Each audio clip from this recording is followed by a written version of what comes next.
Hello everyone, welcome back to Medcomics again. So ये video 12th के students के लिए होने वाली है जो 12th पास आउट कर चुके हैं और अपना फार्मेसी में समवेयर अपनी डिग्री या अपना कैरियर देखते हैं। ठीक है, अपना डिग्री परस्यू करना चाहते हैं बी फॉर्म, डी फॉर्म या एम फॉर्म में। जो बी फॉर्म वाले होंगे, अगर एम फॉर्म करना चाहते हैं तो उसका भी नोटिफिकेशन इन्होंने रिलीज कर दिया गया है। तो मैं बात कर रहा हूँ MPDT। ठीक है, DT जो काउंसलिंग होती है MP की फार्मेसी के लिए जनरली, मैं उसकी बात कर रहा हूँ। तो बहुत ही ज़्यादा लंबे टाइम से इसका वेट चल रहा था, इंतजार चल रहा था, है ना। तो फाइनली इन्होंने रिलीज कर दिया नोटिफिकेशन। तो हम देख लेते हैं क्या चीज़ें इस पर। तो ऑनलाइन रजिस्ट्रेशन का सबसे पहले हम डेट देख लेते हैं। ठीक है, तो 10 सितंबर मीन्स स्टार्ट हो चुका है। ठीक है, 2024।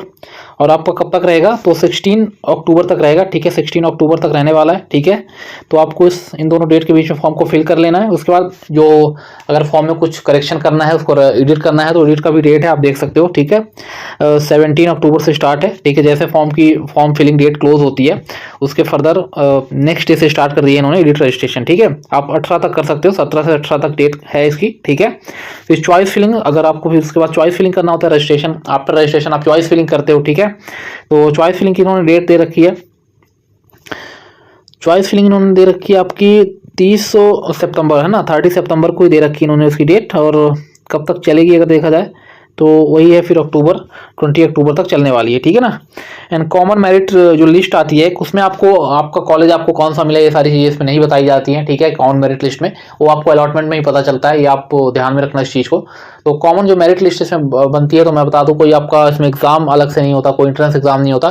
तो आपके 12th में मार्क्स होते हैं। ठीक है, तो कहीं ना कहीं काम आने वाले हैं MP में समवेयर वही है, काम आने वाला है। क्योंकि इस बार उनको जो मेधावी स्कॉलरशिप मिलती थी 12th के बाद उन्होंने तो बंद कर दी है। ठीक है, इस बार नहीं मिली है बच्चों को।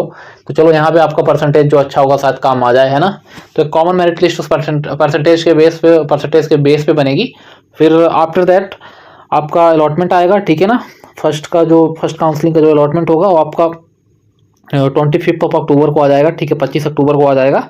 तो वहाँ पे आप देख सकते हो आपको कौन सा कॉलेज अलॉट हुआ होगा। फिर फाइनली आपको जाके वहाँ पे कॉलेज में जिस डेट को आपको उन्होंने मतलब इनवाइट किया होगा आपको, ठीक है, कि हमारे कॉलेज में आइए, हमारे यूनिवर्सिटी में आइए और आप एडमिशन लीजिए। ठीक है, तो उन्होंने डेट दे रखी होगी, उस डेट को आपको पहुँचना है वहाँ पे। ठीक है, और फी वगैरह जो भी है तो सबमिशन करना है, फी सबमिशन करना है। फिर आपको वो फिर फाइनल डेट देंगे, क्लासेस वगैरह कब से स्टार्ट होंगी, ग्रुप वगैरह बनते हैं उसमें ऐड करते हैं। ठीक है, बाकी और कुछ भी जानकारी आपको चाहिए, इन्फॉर्मेशन इससे रिगार्डिंग चाहिए, ठीक है, MP में जो काउंसलिंग होती है, जो कॉलेजेस हैं, तो आप हमारे टेलीग्राम से जुड़ सकते हैं बिल्कुल। ठीक है, तो लिंक आपको डिस्क्रिप्शन में मिल जाएगी। अगर आपको नीड हो, इफ यू नीड, तो ही आपको ऐड होना, जबरदस्ती का कोई नहीं है कि आप जाके फालतू में ऐड हो वहाँ पे। अगर आपको कुछ लगता है तो वहाँ पे आप मैसेज एक छोड़ सकते हो अपना, हम जरूर रिप्लाई कर देंगे वहाँ पे आपको। ठीक है ना, तो इतनी सारी चीज़ें थी। फिर वही आप पढ़ लेना, एक बार नोटिफिकेशन मैं पिंच करवा दूंगा। ठीक है, कहाँ पे, तो डिस्क्रिप्शन में नोटिफिकेशन में डलवा दूंगा। बाकी CLC सीट है, सेकंड काउंसलिंग, 3 काउंसलिंग होती हैं। ठीक है, उसके बाद CLC होती है। गवर्नमेंट कॉलेज की अगर बात करता हूँ थोड़ा, मैं उसके बारे में आपको बता देता हूँ कौन कौन से। तो गवर्नमेंट एडेड हैं, या तो फिर वही है कि जो यूनिवर्सिटीज़ होती हैं एक ओन्ड यूनिवर्सिटी होती हैं, ठीक है, जो अपने से चलती हैं स्वचालित वाली। तो गवर्नमेंट एडेड में आपने नाम सुन रखा होगा SGS ITS का, ठीक है, जो इंदौर वाली है। तो उसमें हाई परसेंटेज मतलब लगता है, आई गेस बोल सकते हो आपकी 90 एबव होना चाहिए जनरल कैटेगरी में, तो ही समवेयर चांस होता है। फिर आप वैसे क्योंकि 60 सीट्स है वहाँ पे और आपको 100 सीट्स मिल जाती है जीवाजी यूनिवर्सिटी में। ठीक है, जीवाजी यूनिवर्सिटी में थोड़ा सोच समझ के एडमिशन लेना, क्योंकि उसके बारे में क्लियर कट चीज़ बता दूँ, एग्जामिनेशन आपका लेट होता है। ठीक है, एंड कॉपी जो चेकिंग होती है वो भी बहुत घटिया तरीके से होती है। ठीक है, सेकंड चीज़, अगर थर्ड आप बात करते हो वहाँ पे जो पेपर ऑफ पैटर्न है, ठीक है, पेपर ऑफ पैटर्न मैं बोल रहा हूँ कि जो मेन पेपर होता है, ठीक है, उनका सेमेस्टर का एग्जाम होता है। तो मेरा एक मतलब बोल सकते हो कि जूनियर है स्कूल का, वो वहाँ पे पढ़ा हुआ है, तो उसने सारी चीज़ें मैंने उससे कंफर्म की है। तो मैं वो भी बताऊंगा, बरकतुल्ला का भी बताऊंगा। तो आपको इसमें थोड़ा सा मोटा मोटा आइडिया मिल जाएगा कि क्या आपको क्या डिसीजन लेना है, कौन सा कॉलेज आपके लिए अच्छा होगा। ठीक है, अगर आपके परसेंटेज अच्छे हैं, ऐसा नहीं है कि आपके परसेंटेज ही डाउन है तो फिर तो कुछ भी मिल जाए ले लो, है ना, कोई दिक्कत नहीं है, सब बढ़िया है फिर, है ना। तो वही सीन है वहाँ पे।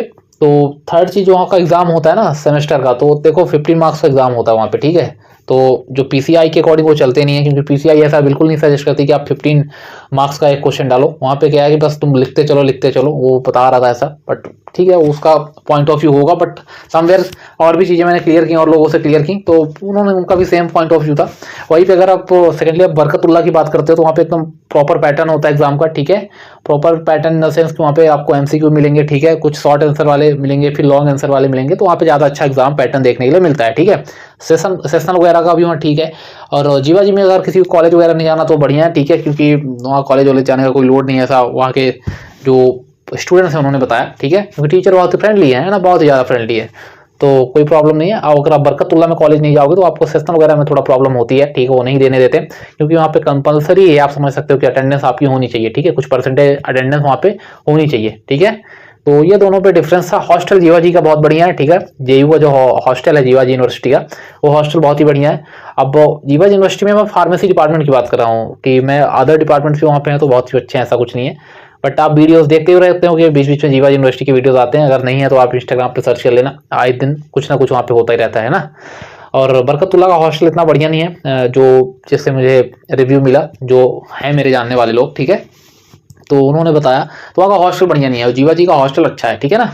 तो ये सारी चीज़ें हैं। अभी तो कुछ प्रॉब्लम चल रहा है गेस मेस वगैरह का, ठीक है, हॉस्टल में भी जीवा जी के भी। और बाकी कुछ भी आपको इसके रिगार्डिंग चाहिए, ठीक है, जानकारी इन्फॉर्मेशन कुछ भी चाहिए तो आप बेझिझक कमेंट कर सकते हो, पूरी इन्फॉर्मेशन आपको ब्रीफ में मिलेगी, कोई प्रॉब्लम नहीं होने वाली है आपको, ठीक है। बट आप एडमिशन लीजिए अच्छी जगह पे। और बाकी 3 ही कॉलेज हैं, ठीक है, अगर देखो आप मोटा मोटा, एक आपको रानी दुर्गावती मिल जाती है, आपको जबलपुर में पड़ती है, ठीक है, वहाँ पे भी कुछ खास ऐसा है नहीं। तो बेस्ट देखते हो तो गवर्नमेंट आप देखते हो तो SGS ITS में आप जा सकते हो। फीस एक बड़ा फैक्टर होता है क्योंकि फीस वहाँ पे 95,000 आई गेस है, ठीक है, 95 to 97 वेरी कर सकती है, एक बार सर्च कर लेना या देख लेना वहाँ पे, ठीक है। एंड उसके बाद आप बरकतुल्लाह देखो, फिर जीवा जी देखो, ठीक है। बाकी और भी कॉलेजेस हैं प्राइवेट में तो बहुत सारी कॉलेजेस हैं, ठीक है ना। तो बस इस वीडियो में इतना ही रखते हैं। आई होप आपको समझ आई होंगी चीज़ें, ठीक है ना। और आपका ये PDF आपको डिस्क्रिप्शन में मिल जाएगा, वहाँ से आप इसको रीड कर सकते हो अपने टाइम के अकॉर्डिंग, जैसा आपको सही लगे, ठीक है। Thank you very much for watching guys.